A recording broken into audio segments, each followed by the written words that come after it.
Oh, hello. You reached another episode of the WordsWise Podcast. Today we're talking about words from Plato's Grecian lexicon. All things philosophy here. Please join us.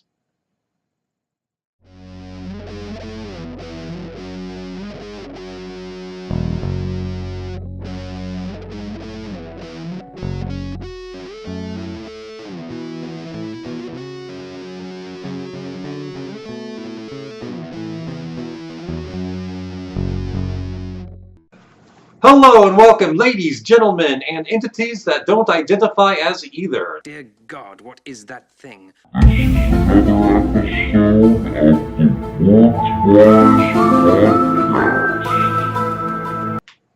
To my left, Joseph DeVille. Joseph DeVille, if he doesn't scare you, what evil thing will? Reoccurring guest on our ship called life, Donye West.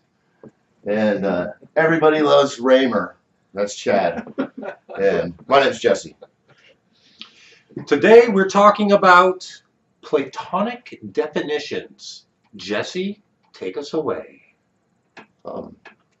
Within Plato's complete works, he has a chapter called Definitions, and this is spelling out some of his highlighted Greek words that he uses. I'll give a few. The word Theos. Does anyone know what that is? Gods? God. Yeah. The becoming of God or something like that. Yeah. Immortal living being. Self-sufficient for happiness. Eternal being. The cause of the nature of goodness. It's full of definition. Genesis is another Greek word, common in our language also. It's becoming, change into being, coming to participate in being, passing into existence. There's also the word psyche, which is soul, that which moves itself, the cause of vital processes in living creatures. Another one that's somewhat used in the English language, not commonly though, is arete. And this is virtue, the best disposition, the state of a mortal creature which is in itself praiseworthy. To interject, sorry, isn't soul also a Greek word? It's like, doesn't it have a context with butterfly and all that? Or He doesn't give an entire no?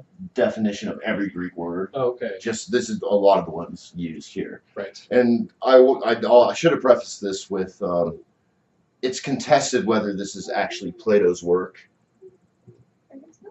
But Or somebody else will like fall to him perhaps. Or, yeah, it is thrown in with his complete I works. see. Okay. Next word, phronesis, practical wisdom, the ability which by itself is productive of human happiness. And that's a common theme in philosophy, where wisdom is, in Grecian philosophy, wisdom was the virtue which generated happiness in a lot of their ideals. It wasn't materialism usually, or a lot of factors we might think of family that generate happiness, but an internal abiding wisdom, which I would tend to agree with. Yeah, I mean, even us in our Western culture of materialism, we know that it's not really giving us happiness. It's the knowledge of wisdom that's going to be making somebody ultimately happy. I mean, true happiness versus distraction for a while. Right. And like Sophia it's actually a female in the Greek context. So Sophia being wisdom. It's kind of interesting because like the highest ideal was both the female aspect as well as wisdom.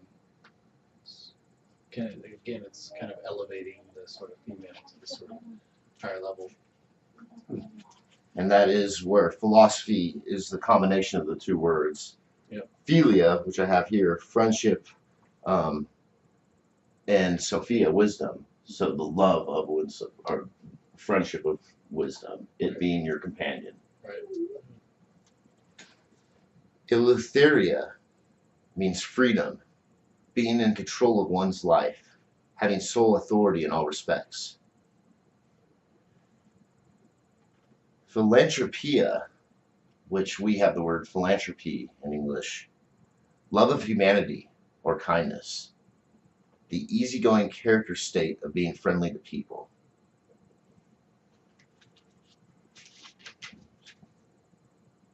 What already did philosophia. Is misanthropy like the opposite of that?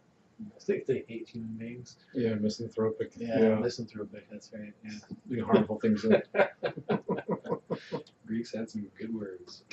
Episteme, and this is one of the branches of philosophy, is epistemology, and it means knowledge, conception of the soul which cannot be dislodged by reasoning, the ability to conceive one or more things which cannot be dislodged by reasoning, true argument which cannot be dislodged by thinking. And that's actually it for me. Wow, those are great words. They are, and I want to say I like your pronunciation. It's like you tried to pronounce the words more traditional, how they would have been pronounced. You pronounced the word suke, which I think most of us know as psyche. Was that?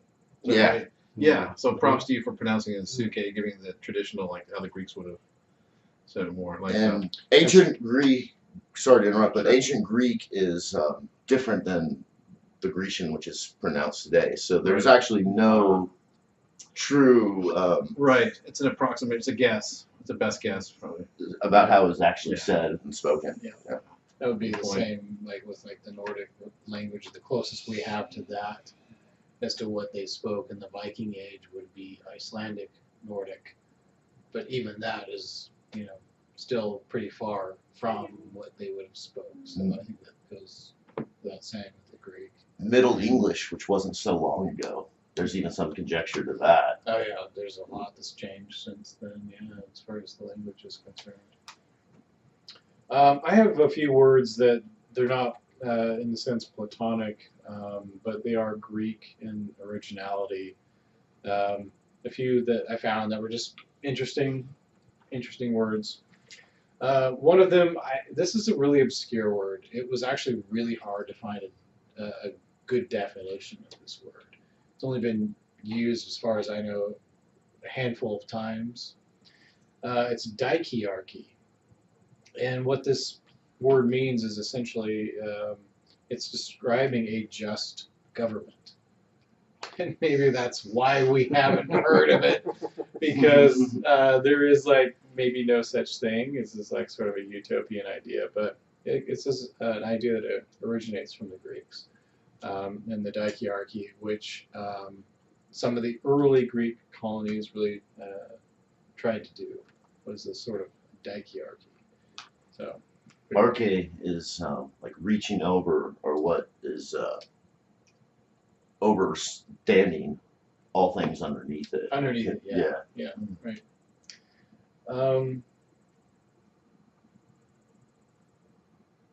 The other one that I thought was actually worth noting was, and I don't know if I'm actually pronouncing this correctly, but it's autokria. It's sufficiency in oneself, independent, and having enough. And again, this actually stems from that Daikiarchy sort of concept, where they believed that the Daikiarchy, or the just government, was a self-sufficient system. So people who were capable of producing the things that they needed to exist. The other one, Can you say that word again? it's autokria, or sorry, autarkia. Sorry. And auto, self, was carried into the English language as well. Right. I thought that it's interesting in the context of a person, and as well as in the context of, a self-serving government, that you have these kinds of concepts. And these are really early concepts of the Greek language. No, it's definitely related. Like automobile is a self-running Right. vehicle. Moves you Yep. on its own. So, absolutely. The other one that I thought was interesting, because it kind of ties into the sort of idea of government. Nex, which is the hill in Athens, Greece, near the Acropolis. It is the place of assembly in ancient Athens, where political discourse as well as other discourse was commenced. This is where what we would call today Congress. This is essentially like their early stages of what would be considered a sort of congressional hearing or a place of politics to be heard and discussed, where the public was allowed, obviously, to be there. So it was more of an open forum in that sense. Lyceum, this is a temple dedicated to Apollo Lyceus, who is the Apollo, the wolf god, best known for the peripatetic school of philosophy founded by Aristotle in 335 BC. Lyceum is a reference to Lyceus, which is a reference to the wolf aspect of Apollo, which I never knew existed. And apparently this is a very obscure aspect to Apollo. There was a couple others that I wanted to mention really briefly that I think were worth noting because ultimately it really ties into context of democracy and the republics that were created in Greece and what they promoted and what we're trying to do, I think, today in our own government and what we've tried to do. I looked up the word license, and there are two spellings of it. The one that is not so much used anymore is the original meaning of license is unrestrained liberty, power, possibility, freedom. License spelled with L-I-C-E-N-C-E without, where today we spell typically with an S-E at the end. Which is interesting because that new spelling is much different.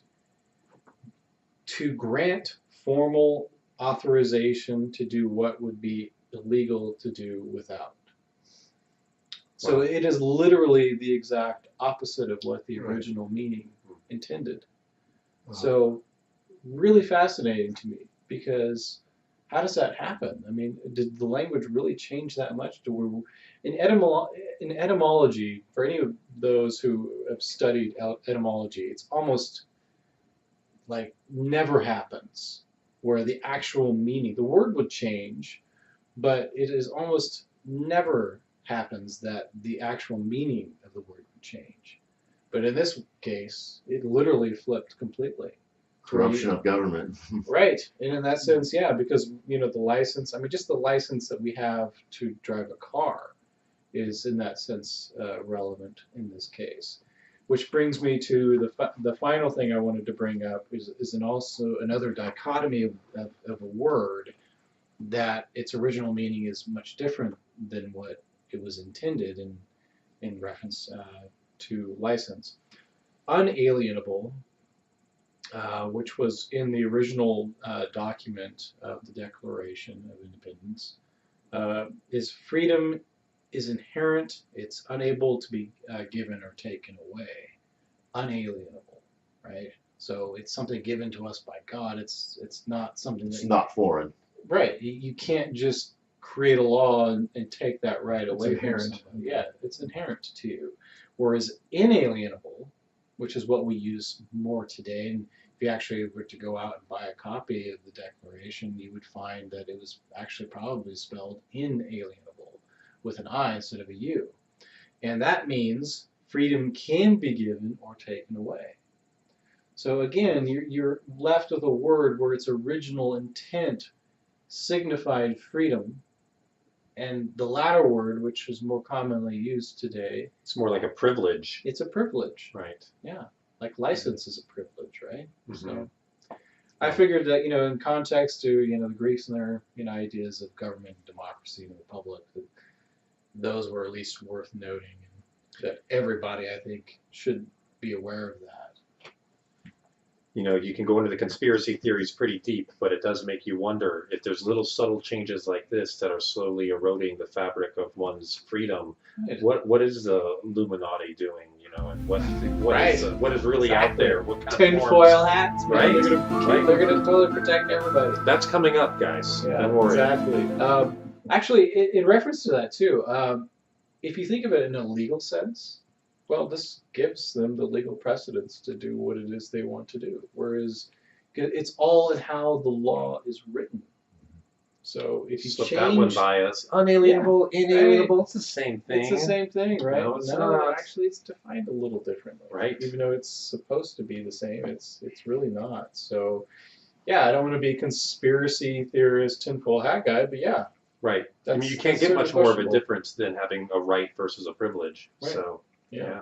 I would say it's a little bit more unrelated, but aesthetics, the two forms of that, where there is a difference in spelling, but they're almost the exact opposite meaning. Mhm. Whereas one is almost like monkish discipline, and the other is almost extravagant, free-reigning art. So, Right. mhm. and thanks for bringing that up, Chad. A lot of yours were more political than mine, and of course, there were some political ones that I left out from Plato's work. Sure, absolutely. Yeah.